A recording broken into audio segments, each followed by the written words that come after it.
Today on the Playbook Podcast, Donald Trump hosts a meeting of his cabinet with Pete Hegseth and others around the table.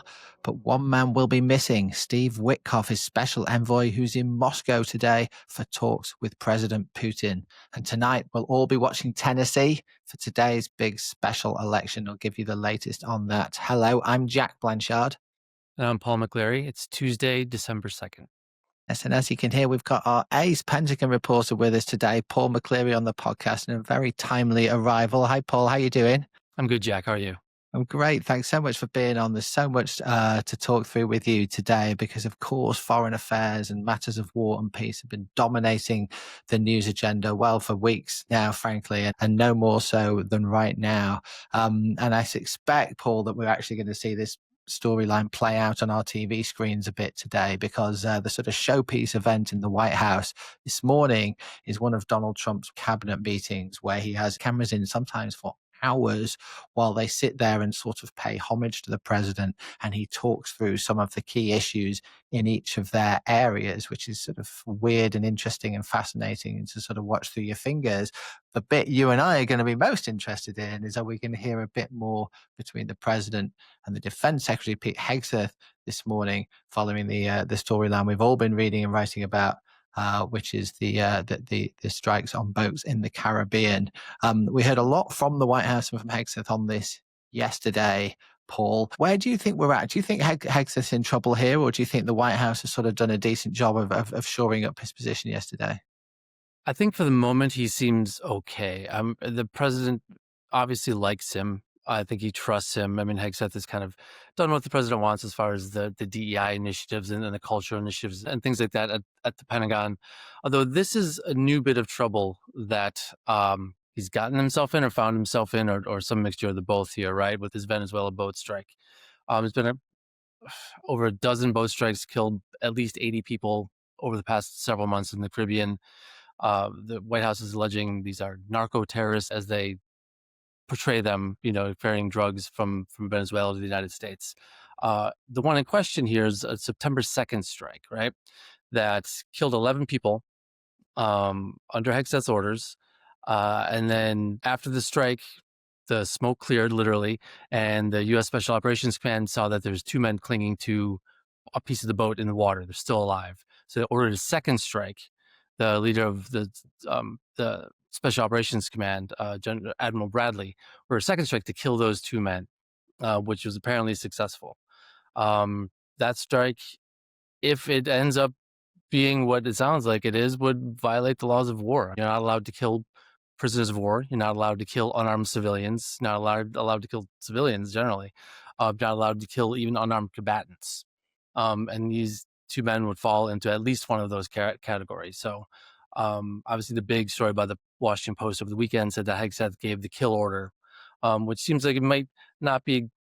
There's some fuzziness here exactly what Hegseth ordered, right? We know that early on in the administration, President Trump and Pete Hegseth gave commanders on the ground much more leeway to conduct strikes without going to the White House or the Secretary of Defense for permission.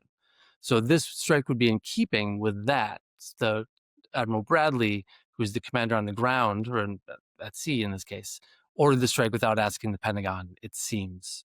There's a lot still unclear about exactly who ordered what or when, but Bradley gave the final order. And then, like I said, that's in keeping with what we've been seeing in the Middle East and in Ukraine and places like that. It seemed to me watching, first of all, watching Donald Trump on Air Force One on Sunday night talking about this, then his press secretary, Caroline Leavitt, yesterday talking about it in the White House press briefing, and then reading Pete Hegseth posting on X about it. They're all very clearly supportive of what happened, whilst all very clearly distancing themselves from that final decision. Donald Trump was very much like, I don't know what happened, but I trust Pete. He says it's fine. Hegseth was like, let's be clear, I'm backing Bradley to the hilt for the decisions he made. All very clear that in the end it was down to the guy on the ground. But does the Secretary of Defense not take some sort of responsibility here for the tone that he set? I mean, we saw him make that speech not that long ago where it was like, we're taking, almost changing the rules of engagement before your very eyes about how, we're going to let you guys do what you need to do. That was essentially the message that was coming across. And now here we see how these guys react. Yeah, I mean, taking gloves off is one thing. I mean, but we also have to keep in mind that I think is being lost a little bit here that early on in the administration, Hegseth fired all the Department of Defense's top military lawyers who advised commanders on the ground, who advised the Secretary of Defense about the law of war and about the legality of strikes. You'd have lawyers in Iraq and Afghanistan, 10, 20 years ago, who would be on the ground with company commanders advising on strikes and things like that, right? The U.S. military takes this very seriously. Hegseth, he fired all the top JAG officers and brought in new folks who, if they want to keep their jobs, presumably one would think would probably agree with a lot of what the Secretary of Defense wants to do. So I don't know who advised him here, but there has been a changeover, and probably, I talked to people in the Pentagon when this happened, and they said this is going to have a chilling effect on these military lawyers pushing back against commanders because they know they will and can be relieved whenever it's convenient for the Secretary of Defense. There's a sort of broader question about these strikes, taking aside this very specific one, isn't there? Here we're talking about, was that second strike acceptable, legal? There's a broader thing about whether any of these strikes are legal, because the way this is being framed by the White House is that they were essentially at war with these specific narco drug smugglers, if indeed that's what these boats contain. That's not really something that's ever happened in terms of war before, right? Or at least it seems to me. And so there's a bigger question about these strikes still to be decided. Right. I mean, these are criminal gangs in the end. There's a Department of Justice memo, which I've been read into a bit, and some other reporters have as well, that basically calls this a non-international conflict, right? And so that means we're not fighting a state, as we've done in Iraq and Afghanistan and Yemen and other places like that. But those were terrorist groups with designs on overthrowing governments or attacking civilians. This is different. These are drug smugglers and criminals.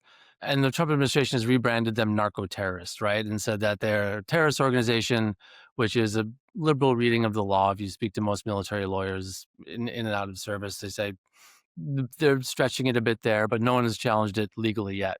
But we might see some challenges coming from Congress. I mean, the heads of all the major armed services committees, which are Republicans, have expressed some reservations over the past few days about some of these strikes, and they're not real happy about what they're seeing here and the escalation of this war. Absolutely. And we heard from them yesterday. They've already spoken to Hegseth. We're expecting them to speak to Admiral Bradley this week as well to try and get to the bottom of what happened. I guess my bigger question of all is this really just an academic exercise? Like, at the end of the day, the President of the United States wants these boat strikes to happen. They're going to happen. Who's going to stop him? Nobody, right? There's nobody in the world who's going to stop the United States from blowing up boats if it wants to.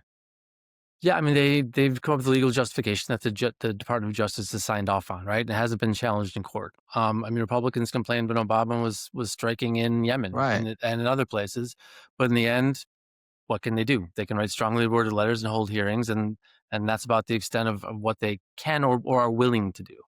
Do you have any sense how the bigger picture in Venezuela is playing out? Because, of course, these are just one part of what looks like it might be a much bigger campaign potentially. And we know there were some meeting in the White House last night where the principals were talking about this. Do you expect this to escalate further, or do you think we've sort of seen the limits of how violent this is going to get? I mean, it depends a lot on what Maduro ends up doing, right? I mean, it seems clear that the Trump administration wants Maduro to leave. We have about a dozen warships down there. We have 2,500 Marines sitting off the coast of Venezuela. We have squadron of F-35s in Puerto Rico. There's a lot of firepower down there. I mean, this is the largest U.S. armada I've seen in covering this for 20 some years. And we don't normally send an aircraft carrier, 8 destroyers, a few cruisers, presumably submarines. So there, if we wanted to hit targets on the ground, we have a lot of firepower that can do it pretty quickly and completely overwhelm the Venezuelan air defenses. And we can hit sites almost at will, I think. It all depends if President Trump wants to open up that can of worms. I mean, he was elected as a peace president. He bills himself as a peace president. And if he wants to start this war, which I don't think there wouldn't be U.S. ground troops involved. There's no U.S. Army units down there. 2,500 Marines can't take over Venezuela.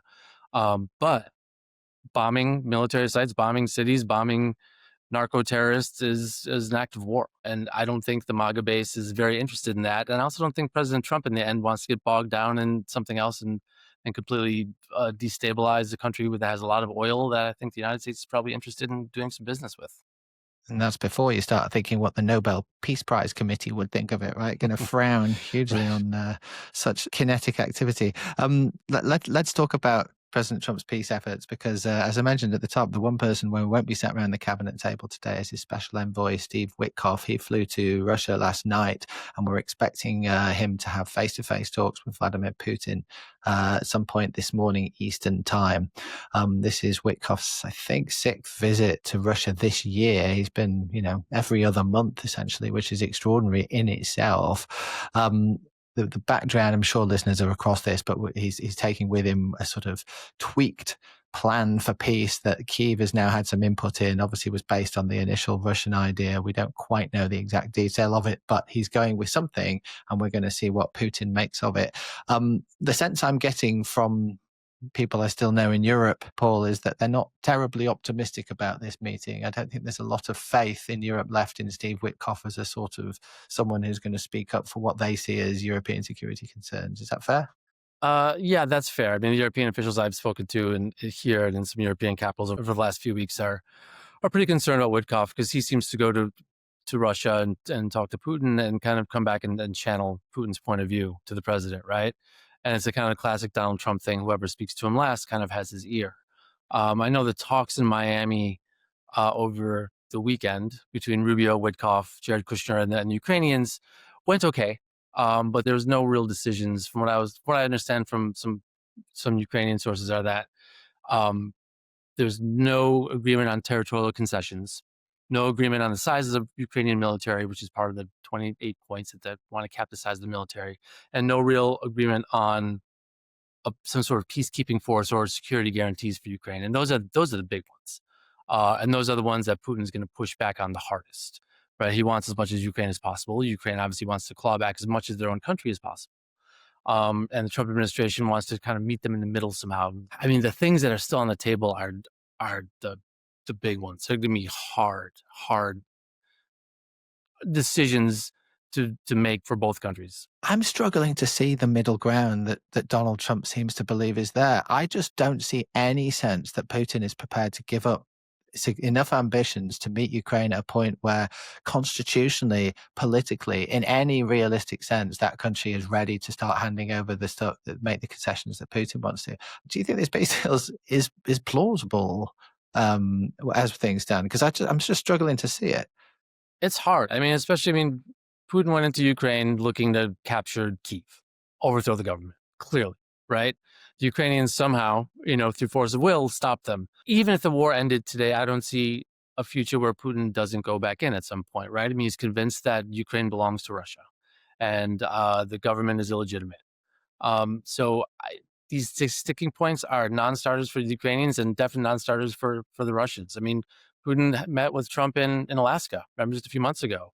And the next day bombarded Kyiv with dozens of Shahed drones and ballistic missiles. Every time this happens, he goes harder at Ukraine, blows up whatever goodwill he just forged with Donald Trump, and does it time and time again. And Trump administration comes back time and time again trying to forge this deal. And we'll see what happens after the Witkoff meeting if Kyiv gets hit hard again.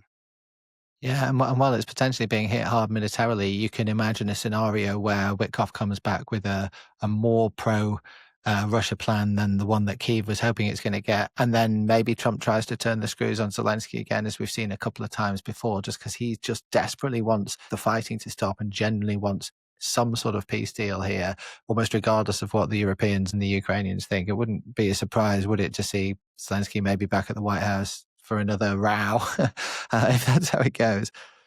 Yeah, no, he was supposed to come. I think there was plans for him to come this past week, and then they kind of scrapped those plans. Zelensky's also in a lot of trouble at home, right? This corruption scandal that took down Andrei Yermak, his top advisor, General Zaluzhny, who is the head of the Ukrainian military for the first about 2.5 years of the war, national hero, is now Ukrainian ambassador to the UK.